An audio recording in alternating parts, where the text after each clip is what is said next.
At the will reading, my parents smiled as the lawyer handed Vanessa a check for $10 million. Then they turned to me and said, "Go earn your own." I didn't cry, I didn't flinch. I just stared at the polished table, pretending my pulse wasn't thooting in my ears. Then something shifted. An older man in a gray suit stood up. "There's one more document," he said, unfolding a worn envelope with my grandfather's handwriting on it. My mother's smile faded. My father's fingers twitched. Vanessa's eyes narrowed. That envelope changed everything. It was the beginning of a storm that would tear through every carefully constructed lie they'd built, and it started in a place I hadn't seen in over a year. My grandfather's ranch on the outskirts of Charleston, where the wind once sounded like safety and now carried the weight of secrets. I hadn't been back to the ranch since the spring before my grandfather passed. It was strange how something so familiar could feel so foreign. The gravel crunched under my boots as I stepped out of the car, and the wind chimes on the porch, once the soundtrack of summer afternoons and sun tea brewing on the windowsill, now sounded hollow, echoes of something lost. I hesitated before knocking. The white paint on the door had chipped same as always. The magnolia trees still leaned a little too far east, but I didn't feel welcome. When the door creaked open, I half expected silence. Instead, I got, "So, you finally decided to show up?" My grandmother's voice hadn't changed, still sharp enough to cut glass. Her arms were crossed, her jaw set like stone. I stood frozen, trying to find something, anything in her face. Warmth, relief, confusion. But there was only cold. "Grandma, what's going on?" I asked, stepping closer. "They told me you were too busy, that you didn't want to be bothered, that you had a new life." Her voice wavered, then hardened again. "Your grandfather called for you, Claire. Every day on his deathbed, he asked for you." I swallowed, my throat suddenly dry. "That's not true. I tried to call. I came by in March. Vanessa was here. She said no one was home." Grandma's eyes narrowed. We were here. We were always here. There was a long, painful pause.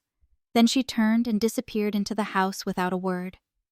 I followed her in, the air thicker inside, like the walls were holding their breath.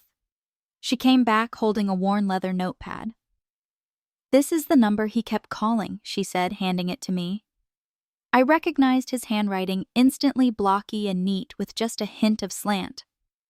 But the number on the page, not mine. "Grandma, this isn't my number. Not even close. I've had the same one since college." She stared at the notepad, her brows knitting together. "They told us you changed it, that you didn't want to be tracked down, that you were ashamed of us." "No," I said, backing toward the wall for support. "They lied to you. They cut me off from you on purpose." Her hands trembled.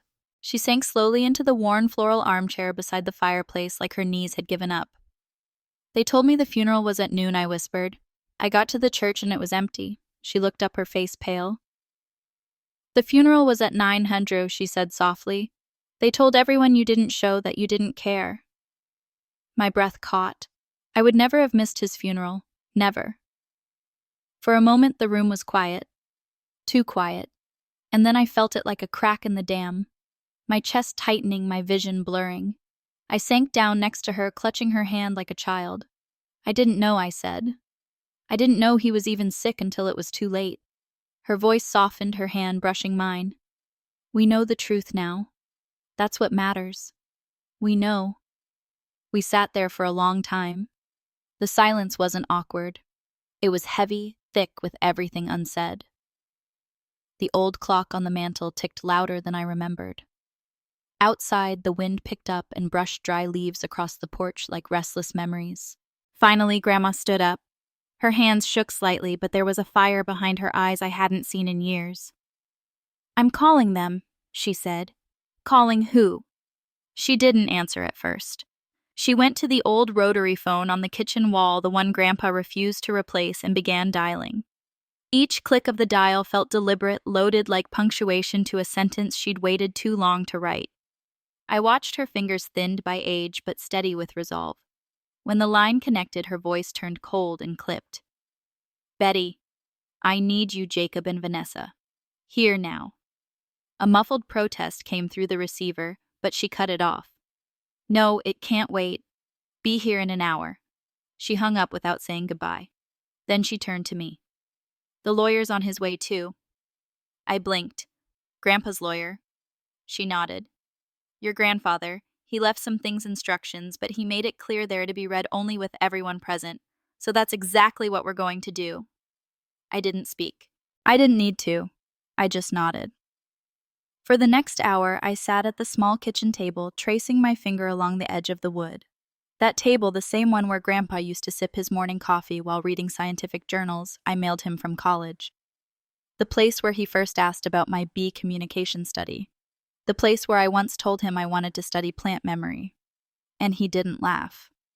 I looked around the kitchen. Same curtains, same hum of the old refrigerator, but the air had changed. Footsteps echoed on the porch. The doorbell rang. Grandma placed a hand on my shoulder. Stay here. I'll call you when it's time. From the kitchen, I could hear them arrive one by one. My mother's overly sweet voice. Oh my goodness. It smells exactly the same in here. My father's calm, measured tone. I thought this was handled already. Vanessa's dismissive sigh. Seriously, this couldn't have waited until after the estate finishes processing. Then silence. And Grandma's voice colder than I had ever heard it. Please sit down. Mr. Harold Keene is on his way. He'll be reading Walter's final instructions. I could imagine their faces confused, curious, a little annoyed. They didn't know I was here. They didn't know what was about to come. And neither did I. But deep down, I hoped maybe just once someone would say out loud what I'd always known in my bones. That what they did wasn't love, that silence and exclusion and manipulation weren't misunderstandings. They were choices. The front door creaked again. I heard a new voice. Steady professional, the lawyer. This won't take long, he said. But it must be done properly. That was my cue. Grandma's voice called out, Claire, come in now. I stood. My heart raced. And as I stepped through the kitchen doorway into the living room, 3 heads turned in my direction, eyes wide, expressions unraveling all at once. My mother's smile froze. My father's jaw tightened. Vanessa's face palled. The air snapped like static. They weren't just surprised to see me. They were terrified. All 3 of them just stared. My mother blinked like she'd seen a ghost. My father adjusted his collar, a nervous tic I hadn't seen in years. Vanessa's mouth opened slightly, but no sound came out. She looked like someone had yanked the script from her hands mid-performance. I kept my back straight. If they expected me to cower, they'd be disappointed. Grandma gestured to an empty armchair across from them. I sat down slowly, steadying my breath. Mr. Keene, the lawyer, gave me a quick nod, polite but unreadable, then opened his leather briefcase and pulled out a thick manila envelope. This, he began, is the last will and testament of Walter R. Whitman, recorded and sealed per his request. In addition to the official documents, he has included a handwritten letter to be read aloud. No one spoke. He cleared his throat and began. To my wife, Margaret Whitman. Grandma didn't even blink. I leave our family ranch, the house, and sufficient funds for her comfort and care. She knows how to find the rest. Then he turned the page. To my granddaughter, Claire Whitman. The room tightened. I felt it. I leave the Whitman Research Annex located at 317 Laurel Creek Road, Charleston, including all laboratory equipment funding accounts, active research patents, and intellectual property currently filed under Whitman Innovation. A gasp, not mine. My mother's eyes darted to Vanessa. I kept my hands folded. Mr. Keene continued. And finally, the remainder of my estate, financial holdings, stocks, and retirement funds shall be divided equally between my 2 granddaughters, Claire and Vanessa Whitman. There it was, a bomb, quiet and elegant. But the explosion came right after. Vanessa shot to her feet. Her chair scraped the floor with a screech. What? She spat. He gave her the annex, the entire facility. Her voice cracked raw. That's insane. You told me. She pointed at our parents, trembling. You said it would all be mine. That if I just kept visiting him, if I smiled and played nice, that everything would come to me. My father's lips tightened, but he didn't respond. My mother stared at the floor like it might open up and swallow her whole. I just sat there still watching it all unravel. Mr. Keene raised one hand calmly. There is more. Mr. Whitman also wrote a personal letter to Claire, which he requested be read aloud in this room in front of the family. Vanessa let out a bitter laugh, but no one joined her. Grandma handed him a folded letter from the drawer next to her. He wrote this the week before he died, she said. He made me promise. The lawyer unfolded it slowly, careful not to tear the creased paper. Grandpa's handwriting, broad, confident, filled the page. To my dearest Claire, Mr. Keene began reading. If this is being read, then I'm no longer by your side, but my belief in you remains stronger than ever. The words hit me like a warm wind through an open window. You were always the quiet one, the observer, the thinker, the one who asked why when others didn't care to. Vanessa slumped back into her chair. Mom's fingers twisted in her lap. Dad looked out the window.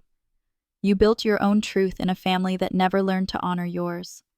I felt something shift inside me. Not rage, not revenge, just recognition. You were never a mistake. You were the legacy I was proudest of. Tears blurred my vision, but I didn't look away. I wanted them all to hear every word, every single word. Mr. Keene's voice remained steady even as the weight of the words shifted the air in the room. I saw how you clutched that little notebook when you were 7, tracking how long it took raindrops to fill a glass. I saw how your face lit up when you discovered patterns while everyone else only saw distractions. My chest tightened. I remembered that notebook. I still had it. He continued, I saw the way your joy dimmed when your mother brushed you off, the way your father changed the subject every time you shared something you were proud of. I heard my mother inhale sharply. I didn't look at her. Vanessa was easier for them. The letter went on. She sparkled in all the ways they understood. But you, Claire, you glowed in ways they couldn't translate. And instead of learning your language, they shut you out. Vanessa shifted in her seat, arms folded tightly. I don't blame her entirely. She played the part they handed her. But you wrote your own role, and that my girl takes courage. A tear rolled down my cheek. I didn't wipe it away. I remember the day you won your first science fair and asked me to hide the trophy. You said, maybe if I don't show it, they'll stop looking at me like I'm someone else's child. A low, painful exhale escaped from somewhere across the room. Maybe my father. You deserved celebration, Claire, not invisibility. And while I can't undo the damage, I can give you something that is entirely yours. A place to build freely without apology, without their shadows. Mr. Keene paused, folding the letter slowly. The silence that followed wasn't empty. It was loaded with memory, resentment, and something new. Clarity. I cleared my throat. I remember that science fair, I said, softly breaking the tension. Mom didn't come. She was at Vanessa's dress rehearsal. Vanessa flinched. I came home afterward holding that trophy like it was some kind of sin. Dad finally spoke. Claire, this isn't the time to rehash the past. No, I said, my voice sharpening. It's the only time, because all I ever got from either of you was, why can't you just be more like your sister? I turned to Vanessa. And from you, every time I tried to be proud of something, you turned it into a threat. She scoffed. Oh, come on. You always made yourself the victim. I worked for what I got. I nodded. You mean you visited Grandpa when it was convenient? Smiled when you were told to? Said the right things because you thought it would pay off? Vanessa's expression hardened. And what? You think you're so pure? You disappeared for years. No, I snapped. I was cut off. You told Grandma I didn't want to see her. You gave Grandpa a fake number and made sure I never got his messages. That's not distance. That's eraser. My mother stood up abruptly. Enough. Claire, you're twisting everything. This family has been through a lot. This family Grandma cut in sharply has been living a lie, and I let it happen far too long. Mom turned to her stunned.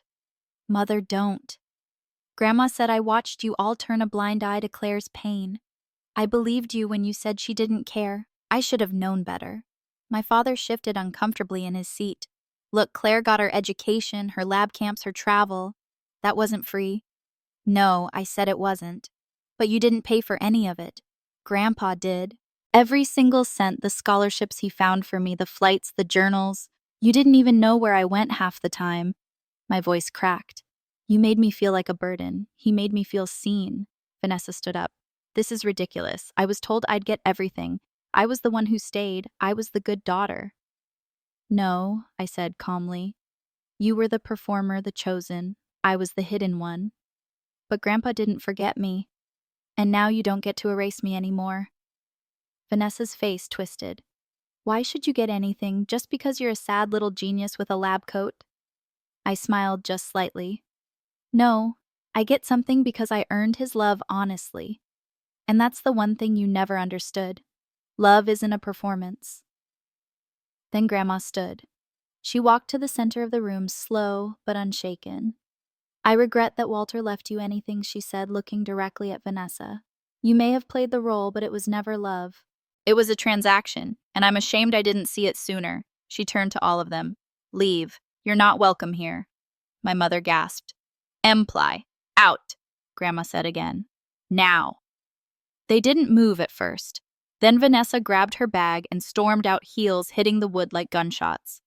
My parents followed, stunned and muttering about legal challenges, and for the first time in my life, they couldn't take anything with them. The door clicked shut behind them. No slamming, just finality. I stood there for a moment, rooted in place, unsure what to feel. The room was quiet now, not tense, not explosive, just free. Grandma walked past me and sat down slowly on the sofa. Her hands, which had trembled moments earlier, now rested calmly in her lap. They'll come back, I said, my voice barely above a whisper. They always do. Maybe, she replied. But this time, we don't have to let them in. It took a while for that to sink in. For so long, I had operated on a silent contract. If I proved myself enough, if I achieved enough, if I stayed useful, maybe I would be seen. Maybe they would call me daughter, sister, family without flinching. But standing in that room with the echo of my grandfather's words still hanging in the air, I realized something painfully simple. I had been trying to earn love from people who never had any to give. And Grandpa? He'd seen that long before I did. I think I need air, I said. Grandma nodded, and I stepped outside onto the back porch. The boards creaked under my feet. A sound that once meant home. Now it meant change. The magnolia trees were still blooming in the corner. Beyond the fence, the same red dirt field where Grandpa once let me build my first greenhouse kid. It had collapsed after 2 weeks, but he called it a perfect disaster. And we'd laughed about it for years.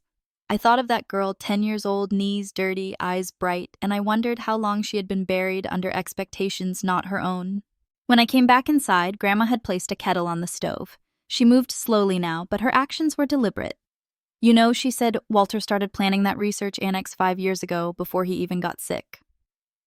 I looked at her, startled. He told me he wanted you to have a space that didn't require permission to be yourself. I felt the tears before they came, quiet, clean, no shaking, just release. That night, I stayed in my old room for the first time in years. The wallpaper was faded, the mattress too soft, but the ceiling still had those glow-in-the-dark stars Grandpa helped me stick up when I was 9. I'd made him arrange them in scientifically accurate constellations. He hadn't even questioned it. As I lay there, I realized something else. The house didn't feel haunted anymore. It felt reclaimed. The next morning, I brewed coffee for both of us and brought it to the kitchen table, the same one I used to avoid when my parents visited. Grandma folded the newspaper and gave me a tired but warm smile. So, what now? She asked. I think I go see it, I said. The annex, the lab. She nodded. He'd like that. I looked out the window. The sunlight broke gently across the magnolia branches. For the first time in a long while, I didn't feel like I had to run, prove, or explain. I didn't feel invisible. And that, more than money, more than any inheritance, was the first real gift I had ever received from this family. The one person who believed in me had left behind something greater than legacy. He left me permission to begin again. The first time I saw the annex, it didn't look like a laboratory. It looked like a converted barn, and that's exactly what it was. Nestled at the far end of a dusty road off Laurel Creek, the building had wide beams, a tin roof, and a pair of double doors that looked like they belonged on a horse stable, not a research facility. But inside was magic. The space had been completely renovated. Glass panels lined the east wall, allowing in full morning light. Tables were neatly arranged with untouched lab equipment, microscopes, centrifuges, data tablets, and a 3D printer still wrapped in plastic. Shelves held unopened boxes labeled with my name. In the center of the room stood a workbench. On top of it, my childhood notebook, the one I thought I'd lost in college, the one with torn pages and messy handwriting and tiny diagrams of honeybee communication systems. My knees almost gave out. Grandpa hadn't just built me a lab, he built me a home for my mind. Over the next few weeks, I moved into the annex full-time. I recruited 2 graduate students, Tara and Micah, friends from my university program who shared the same stubborn hope that science could still be human. We started small. A local grant for micro-irrigation research, then a partnership with a regional farming co-op to test sustainable crop rotations. We made mistakes, burned equipment, cried over rejected grant proposals and broken data models. And yet we kept showing up every day. I unlocked the doors to a place that didn't ask me to explain myself. A place where ideas weren't ridiculed, just tested. A place where being too intense or too quiet or too smart wasn't something to apologize for. One afternoon, after a particularly brutal funding rejection, I found myself alone in the annex. The others had gone home, the lights were dimmed, and I sat on the floor by the storage closet surrounded by printouts and empty coffee cups. I reached into my bag and pulled out Grandpa's letter, the one I asked Mr. Keene to let me keep. I unfolded it, found the line I'd read 100 times already, and whispered it into the room. You wrote your own role. It wasn't just encouragement, it was instruction. That night, I wrote a new proposal, not for another irrigation system, but for a youth science program based in rural schools. A program for the kids like I used to be, quiet, curious, overlooked. We called it the Little Scientist Initiative. Our first year, we worked with just 12 students. They came from towns where schools still used outdated textbooks and no one had ever brought a microscope to class. We gave each child a leather-bound notebook, a replica of mine, with Grandpa's words stamped on the first page. Write the things they don't understand. One day the world will. That fall, a shy girl named Amber, barely 13, hair always in her face, showed me pages of bee behavior observations she'd done on her own. Her calculations were clumsy, her grammar was wild, but her mind brilliant. When I told her that, she stared at me like I'd handed her a planet. You actually read it, she whispered. I smiled. Of course I did. And in that moment I understood. This wasn't about replacing what I lost. It was about planting something new in better soil and letting it grow without fear. And the email came 3 years after the will reading. It was from a lawyer, not Mr. Keene, but someone representing Vanessa Whitman. The subject line was short: request for visit, Claire Whitman Innovation Annex. At first I braced for legal trouble. I assumed it was another attempt to challenge the will, reopen a clause, or stir up some version of the past we'd already buried. But when Vanessa arrived, I barely recognized her. Gone were the designer heels and perfectly co-edited hair. No makeup, a navy coat too big for her shoulders. She walked into the main lobby slowly, like she didn't want to take up space. I stood beside Grandpa's portrait above the reception desk. She paused when she saw it. He always knew who you were, she said quietly. Even when I didn't, especially when I didn't. For a second, I didn't know how to respond. So I nodded. I'd like to see it, she said. The lab, the work, what you've done with it. I could have said no, but I didn't. I gave her the tour.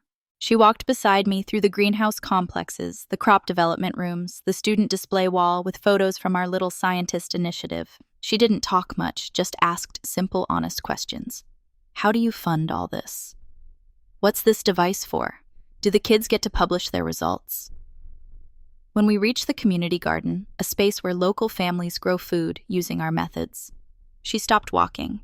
There were children harvesting lettuce, a mother and son laughing near the compost bins, a father testing soil moisture with one of our field kits. Vanessa turned to me. Her voice broke. I don't expect you to forgive me. I stayed quiet. I just wanted to see what he built for you and what you built with it. She didn't cry, but her hands wouldn't stop moving, tugging her sleeves, tracing invisible circles on the railing. I let her stay as long as she wanted. No lectures, no retaliation, just truth. We don't talk often, but twice a year now, Vanessa volunteers for the youth science camp.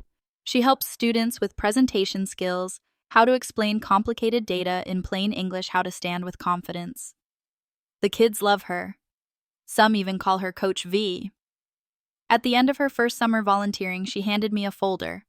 I wrote a communication guide for the shy kids, she said, almost embarrassed. Thought it might help. I opened it later that night. It wasn't perfect, but it was thoughtful, gentle, real, and for the first time in my life, I saw a version of my sister that didn't scare me. She never apologized, with words not directly, but she shows up. That's more than I ever expected. And maybe, just maybe, it's enough. We're not sisters the way other people mean it. But in this tiny corner of a world Grandpa dreamed up, we've stopped pretending. And somehow that's the beginning of something true.